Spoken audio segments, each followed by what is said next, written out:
Officer Brayn pushes the veteran hard, sending him stumbling against the hood of the patrol car. His voice cuts through the morning air like a blade. "I said move.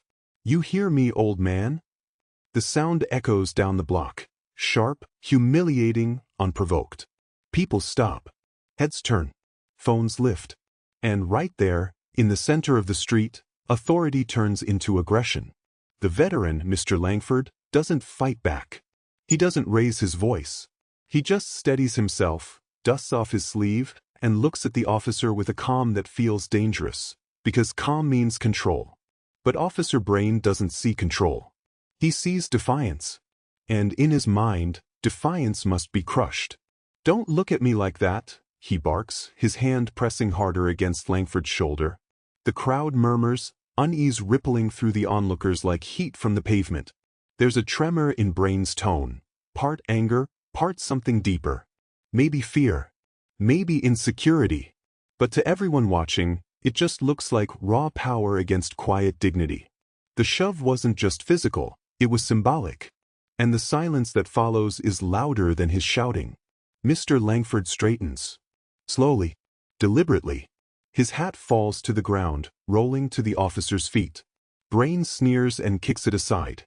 Gasps ripple through the crowd. Then it happens, something small, almost invisible. The flap of Langford's jacket shifts in the wind, and sunlight catches something pinned just above his heart. A medal. Gold, scarred, unmistakable. The Medal of Honor. The symbol of sacrifice, courage, and service. The very thing Officer Brayn's badge pretends to represent.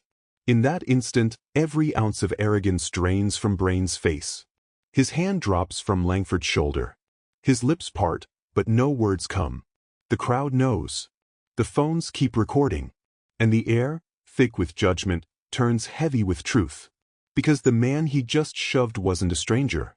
He was a soldier. A protector of freedoms far greater than the officer's badge could ever symbolize. And in that silent stare between them, power shifts. The young officer looks smaller now. The old veteran stands taller than ever. One is cloaked in authority. The other, in honor. And the story from that street corner would soon remind the world that true strength never raises its voice. The street stays silent for a long time, long enough for guilt to find its target. Officer Brayn's hand lowers slowly, as if letting go of his own authority. Around him, the crowd is still. Phones hover in trembling hands. Eyes fix on him, not the veteran. The energy has shifted, and everyone can feel it. In that stillness, power begins to evaporate. The sound of a single car passing nearby is louder than his own heartbeat. He opens his mouth to speak, but no sound comes. There is nothing he can say that the camera hasn't already captured. The veteran, Langford, simply adjusts his coat and walks away. No words, no anger. Just the slow, deliberate movement of a man who knows the world will speak for him. And speak it does. Within minutes, the clip finds its way online. By noon, it spreads faster than the morning light. The caption is simple: "Officer shoves elderly man wearing Medal of Honor." Thousands watch, replay, comment. Every shove, every frame of arrogance becomes evidence of something far deeper. A reflection of power abused, of honor insulted. The department phones ring endlessly. Reporters camp outside the precinct. The chief's office fills with questions that have no clean answers. Inside, Brayn sits at his desk, staring at his badge. The metal feels colder than usual, heavier. The shine that once made him proud now blinds him. He turns it over in his palm, and for the first time, the engraved words, "to serve and protect," sound like mockery. His supervisor enters, face drawn tight with anger and exhaustion. No words of comfort, just paperwork, suspension, and a silence that burns hotter than reprimand. "We're investigating," the man says, but the phrase is empty. They both know the verdict has already been delivered by the public. Outside, protest signs rise before the station doors. Some demand justice. Others demand humanity. Respect our veterans. Silence is power. The crowd chants not in rage, but in unity. They aren't calling for punishment, they're calling for recognition, of a man who said nothing but taught everything. News anchors analyze every angle. Commentators debate race, authority, discipline, and pride. But the truth behind the clip is simpler than any panel discussion can explain. A man lost his temper, and the world saw it. Brayn scrolls through his phone late that night, seeing his own name trending for the wrong reason. He shuts it off, but silence doesn't save him, it confronts him.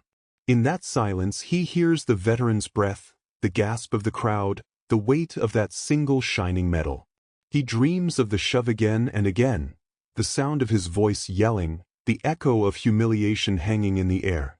In every replay, the medal shines brighter, until it becomes all he can see. Days blur together. His uniform gathers dust. The badge sits on the kitchen counter, no longer sacred. When the department finally calls, it isn't to clear his name, it's to invite him to a mandatory press conference. A chance to speak, to apologize, to show remorse. But remorse can't be scheduled. Still he goes. The cameras wait, hungry for redemption or collapse. The podium stands before him, surrounded by flashing bulbs and murmuring voices. He adjusts the microphone, hands shaking slightly. "I made a mistake," he says. The sentence feels foreign in his mouth. The words don't sound sincere enough, not even to him. "I disrespected a man who earned more than my apology can give." He pauses. Cameras click. The silence grows thicker. "I didn't see who he was." Somewhere in the back of the room, a reporter murmurs, "That's the problem, you didn't look." The comment lands like a verdict. Brayn swallows hard and steps away. No applause follows, only whispers. Outside, a small group of veterans stand together, silent. They wear caps, pins, and memories. Among them is Langford. He watches from a distance, expression unreadable. His calm presence makes more noise than Brayn's speech ever could. That night, footage of the apology circulates online. Some say it's sincere. Others call it performative. But all agree on one thing: nothing erases the shove.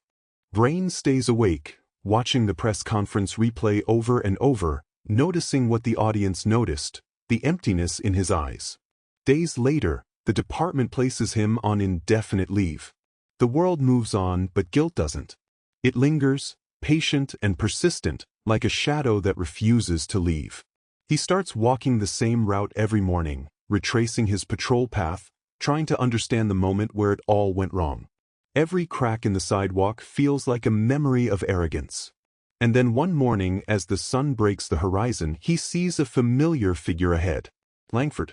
Walking slowly, carrying a small paper bag from the corner store. The metal glints faintly beneath his coat. Brayn freezes again, just as he did that first day. The crowd isn't here now. There are no cameras, no witnesses, only the echo of what happened between them. He hesitates, breath heavy, shame heavier. Should he speak? Should he leave? Should he apologize again? But before he can decide, Langford turns his head slightly. Their eyes meet. And that moment, silent, powerful, unforced, becomes the real collision. The collision of pride and humility, of noise and silence. The veteran nods once, not as forgiveness, not as acceptance, but as recognition. A simple acknowledgement that the young man has finally learned what words can't teach. Then Langford walks on, slow and steady, leaving the officer standing in the morning light. Brayn exhales, and for the first time in weeks, the air feels clean. The morning after that wordless meeting, the city wakes to headlines that refuse to fade.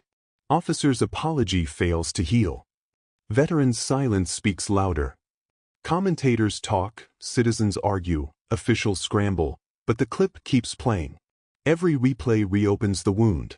In coffee shops and living rooms, people watch the shove again and again.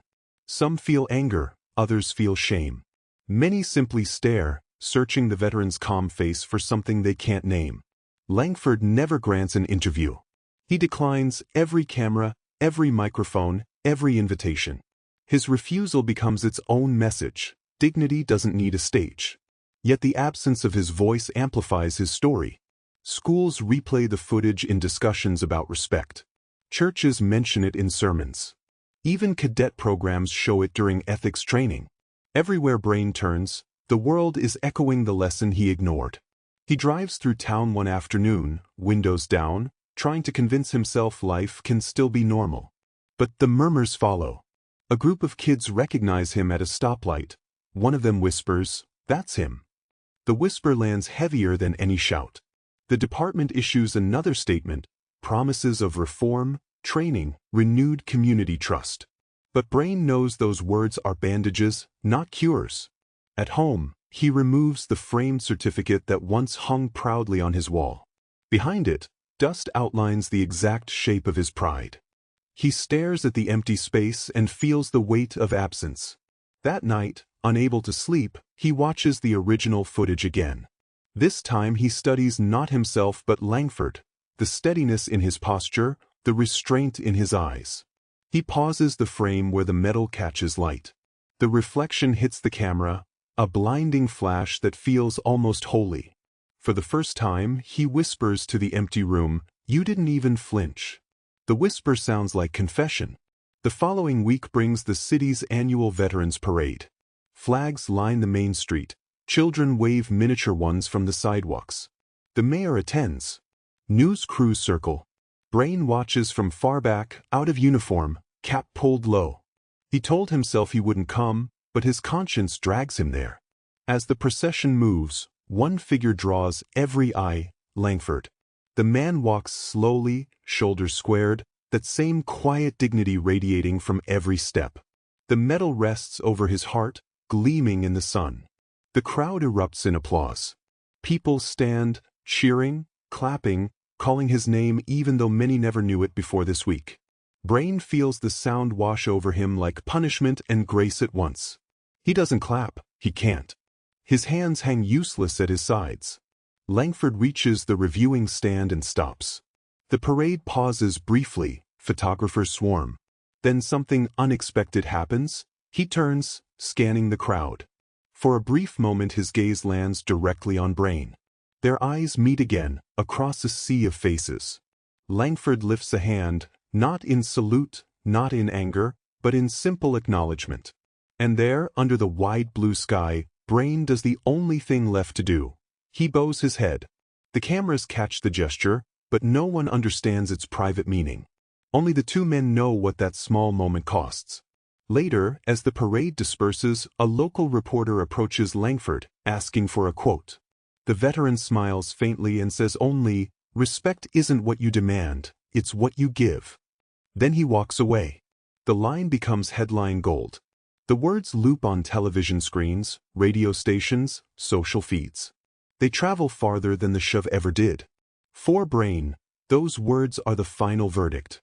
He saves them on his phone, reading them over and over until they etch into memory. In the following months, disciplinary hearings end his career quietly. There is no firing, no grand statement, just paperwork and silence. The city moves forward. The veteran continues his quiet routines. And yet, each time Brayn passes that same intersection where it all began, he feels the echo. The sunlight hits the asphalt the same way it did that morning. Sometimes he swears he can still hear the gasp of the crowd. But he doesn't run from it anymore. He lets it teach him. He begins volunteering at a local shelter for veterans, cleaning floors, serving meals, listening. He doesn't tell them who he is. Most never recognize him. The work is quiet, invisible, redemption measured not in headlines but in hours spent earning back his own respect. One evening, while stacking supplies, he finds a faded newspaper clipping taped to the break room wall. It's the photo of Langford at the parade, metal shining. Beneath it, someone has handwritten those same words. "Respect isn't what you demand, it's what you give." He touches the paper gently, then steps back, eyes wet but steady. Outside, the sky darkens and rain begins to fall, the kind that washes streets clean without erasing what happened on them. The collision has done its work. Pride has cracked, and through the cracks, understanding grows. When pride meets humility, one must fall for the other to rise. And sometimes, the truest apology isn't spoken, it's lived. Disrespect met its reckoning that day, not through vengeance, but through silence. Because silence, when carried with dignity, can echo louder than any shout. Fade out on the city, calm, redeemed, reflective. Then, the final whisper of narration. This was not a story about punishment, it was a story about awakening. The officer learned that authority without respect is hollow. And the veteran reminded the world that the highest honor is not worn, it's shown. If this story hit you the way it hit us, don't just scroll past it. Share it. Comment what lesson you took from it. Because stories like this remind us, silence can speak louder than any shout. Subscribe to Hidden Tales Stories for more stories that challenge power and reveal truth. One click helps the next story get heard.